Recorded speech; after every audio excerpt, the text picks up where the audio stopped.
हींग लगे न फिटकरी, रंग चोखा ही आवे। मुहावरे का हिंदी में अर्थ है बिना खर्च किए काम बन जाना। अब ऐसा ही कोई जुगाड़ आपके मोबाइल नेटवर्क के साथ लग जाए तो कितना सही रहे। मतलब कोई पैसा अलग से नहीं खर्चना पड़े और मोबाइल नेटवर्क की दिक्कत दूर हो जाए। अब मोबाइल नेटवर्क की दिक्कत से हम सभी कभी ना कभी तो दो चार होते हैं। कई बार तो इसके चक्कर में डांट भी पड़ती है और शर्मिंदगी भी उठानी पड़ती है। आप में से कई सारे दर्शकों ने भी इसके बारे में कई बार पूछा, तो आपका आदेश तो हुक्म है हमारे लिए और आपके इस हुक्म की तामील होगी आज के टेकमार खां में। जुगाड़ पर चर्चा में बात प्राइवेट ब्राउजर और नए स्मार्टफोन में डेटा का बैकअप लेने की, लेकिन पहले टेक जगत की कुछ खबरों से रूबरू होते हैं। खबरों में आज व्हाट्सएप छाया हुआ है, क्योंकि व्हाट्सएप ने अपने यूजर्स की निजता को और पुख्ता करने के लिए फीचर्स की झड़ी लगा दी है। व्हाट्सएप के फीचर्स प्राइवेसी के हिसाब से काफी अहम है। पहला जरूरी फीचर है ऑनलाइन स्टेटस को हाइड करने या छुपाने का। अभी तक आपको मालूम है कि ऑनलाइन स्टेटस को लेकर बहुत सारी दिक्कतें होती हैं। कई बार इसकी वजह से आपको बहुत सारी परेशानियों का सामना भी करना पड़ता है। नए फीचर के आने के बाद यूजर्स तय कर सकेंगे कि वो अपना ऑनलाइन स्टेटस किसके साथ शेयर करना चाहते हैं।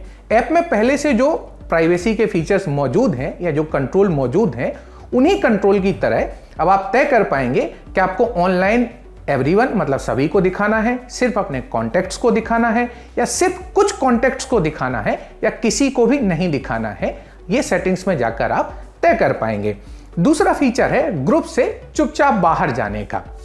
अभी तक आप किसी भी ग्रुप से एग्जिट होते हैं तो सभी को पता चल जाता है। ऐसा करना कई बार बहुत असुविधाजनक भी है और इसको लिए आपको कई बार दोबारा से ज्वाइन करने का दबाव भी पड़ता है। विशेषकर जैसे आपका कोई मान लेते हैं स्कूल का ग्रुप है तो गालियां भी पड़ती हैं इस चीज के लिए। नए फीचर के आने के बाद ग्रुप से निकलने पर कोई नोटिफिकेशन नजर नहीं आएगा। तीसरा फीचर है ऐप के व्यू वंस फीचर को और शानदार बनाने के लिए। अभी इस फीचर में क्या होता है, आप कोई फोटो या वीडियो शेयर करते हैं तो एक बार दिखाई दिए जाने के बाद अपने से गायब हो जाता था। लेकिन एक दिक्कत थी कि अगर किसी ने उस फोटो का स्क्रीनशॉट ले लिया तो। वीडियो के साथ ये दिक्कत नहीं थी, लेकिन फोटो के साथ तो जरूर थी। नए अपडेट के बाद ये दिक्कत खत्म हो जाएगी। मतलब व्यू वंस फीचर में शेयर किए गए फोटो का स्क्रीनशॉट नहीं लिया जा सकेगा। फोटो शेयर करते समय स्क्रीनशॉट ब्लॉक करने का फीचर इनेबल करना पड़ेगा। हालांकि अभी यह नहीं बताया गया है कि यदि सामने वाला आपका स्क्रीनशॉट लेता है तो भेजने वाले को उसका नोटिफिकेशन मिलेगा या नहीं। तीनों ही फीचर्स के बारे में मेटा के सीईओ मार्क जुकरबर्ग ने अपने इंस्टा अकाउंट पर स्टोरी पोस्ट करके बताया। तीनों फीचर्स इस महीने के आखिर तक यूजर्स को मिलना स्टार्ट हो जाएंगे। अब आते हैं हमारे दूसरे सेगमेंट टेकमार खां की तरफ।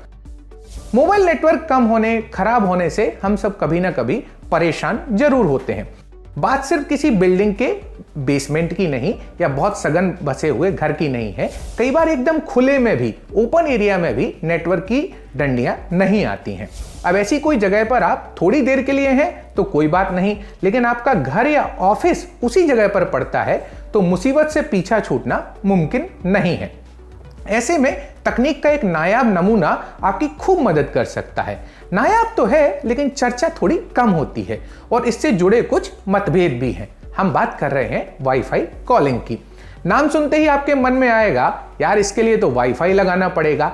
ऐसा नहीं है। मतलब ये सही है कि वाईफाई कॉलिंग के लिए वाईफाई नेटवर्क चाहिए, लेकिन इसके लिए अलग से डिवाइस लेना पड़े वो जरूरी नहीं है।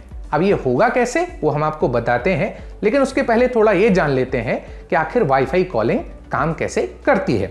वाईफाई कॉलिंग सर्विस VoLTE मतलब वॉइस ओवर LTE नेटवर्क के बजाय VoIP voice over internet protocol पर कॉल करती है। मतलब कॉल आपका नॉर्मल ही रहता है, लेकिन इंटरनेट के तहत होता है। बस आपका स्मार्टफोन वाईफाई कॉलिंग इनेबल होना चाहिए। मतलब वैसे कोई पुराना फोन नहीं है तो आजकल के ज्यादातर स्मार्टफोन इस फीचर को सपोर्ट करते हैं। सबसे अच्छी बात यह है कि भारत में जो टेलीकॉम ऑपरेटर हैं जैसे एयरटेल, रिलायंस जियो और वोडाफोन आइडिया, ये भी वाईफाई कॉलिंग को सपोर्ट करते हैं और इसके लिए अलग से कोई पैसा भी नहीं देना पड़ता है। स्मार्टफोन में फीचर इनेबल करने की देर है और वो रेगुलर वॉइस कॉलिंग करने के लिए कनेक्टेड वाईफाई नेटवर्क का उपयोग करेगा। अब देखते हैं इसको इनेबल कैसे करना है। सबसे पहले एंड्रॉयड फोन में एंड्रॉयड स्मार्टफोन के सेटिंग्स मेनू में जाइए। नेटवर्क सेक्शन में आपको वाईफाई प्रेफरेंस का ऑप्शन मिलेगा। यहां पर आपको जाना है एडवांस में। वाईफाई कॉलिंग ऑप्शन को इनेबल कर दीजिए। आपके पास 2 सिम है तो चिंता की कोई बात नहीं, क्योंकि आप तय कर सकते हैं कि किस नंबर के लिए वाईफाई कॉलिंग इनेबल की जाए। अगर आप दोनों नंबर के लिए भी करना चाहते हैं वो भी किया जा सकता है। आजकल वाईफाई कॉलिंग ऑप्शन सीधे नेटवर्क सेक्शन में भी नजर आता है, तो इसके लिए आपको एडवांस में जाने की जरूरत नहीं पड़ती है। आपके एंड्रॉयड स्क्रीन और यूजर इंटरफेस के हिसाब से फीचर थोड़ा इधर उधर हो सकता है, लेकिन होता नेटवर्क सेटिंग्स में ही है। अब बात करते हैं आईफोन की। आईफोन यूजर्स के लिए वाईफाई कॉलिंग को इनेबल करना बहुत आसान है। आपको जाना है सेटिंग्स में, सेलुलर के ऑप्शन में 5वां जो ऑप्शन होगा वाईफाई कॉलिंग का होगा। ड्यूल सिम वाला फीचर यहां भी आपको मिल जाएगा। ड्यूल सिम से हमारा मतलब आईफोन के लिए ई सिम से है, अगर आप इस्तेमाल करते हैं तो। अब सवाल ये कि अगर वाईफाई का कोई जुगाड़ नहीं है तो ऐसे में फोन का एक और फीचर है जो आपकी मदद कर सकता है, पर्सनल हॉटस्पॉट। आप अभी सवाल दागोगे कि जब एक फोन में नेटवर्क नहीं है तो दूसरा कैसे काम करता है। भाई अगर आप गौर से देखेंगे तो आजकल डेटा नेटवर्क मोबाइल में चलता रहता है, लेकिन वॉइस की दिक्कत आती है। मतलब व्हाट्सएप से लेकर यूट्यूब तक चलते रहते हैं। ऐसे में किसी दूसरे स्मार्टफोन से अपने मोबाइल में वाईफाई कनेक्ट करके भी काम चलाया जा सकता है। अब चलते हैं हमारे तीसरे सेगमेंट जुगाड़ पर चर्चा में। जुगाड़ पर चर्चा में सवाल समीर कुमार का है। समीर को प्राइवेट ब्राउजर का सुझाव चाहिए। समीर, हमारे हिसाब से तो गूगल का इनकॉग्निटो मोड सबसे अच्छा है प्राइवेट ब्राउजिंग के लिए। हाँ, आप डक गो भी देख सकते हैं, लेकिन हमारी सलाह होगी कि गूगल का इनकॉग्निटो मोड ही यूज करें। जैत्योमने मंडल को स्मार्टफोन का बैकअप नए स्मार्टफोन में शिफ्ट करना है। भाई बहुत आसान है, बस करना इतना है कि जिस गूगल अकाउंट पर बैकअप लिया था उसी से नए वाले पर लॉगिन कर लीजिए। आगे स्क्रीन पर आपको सारी प्रोसेस सामने से नजर आ जाएगी। ये था आज का हमारा लल्लन टेक शो। कैमरा संभाला है जतिन ने, मैं हूं सूर्यकांत। देखते रहिए लल्लन टॉक।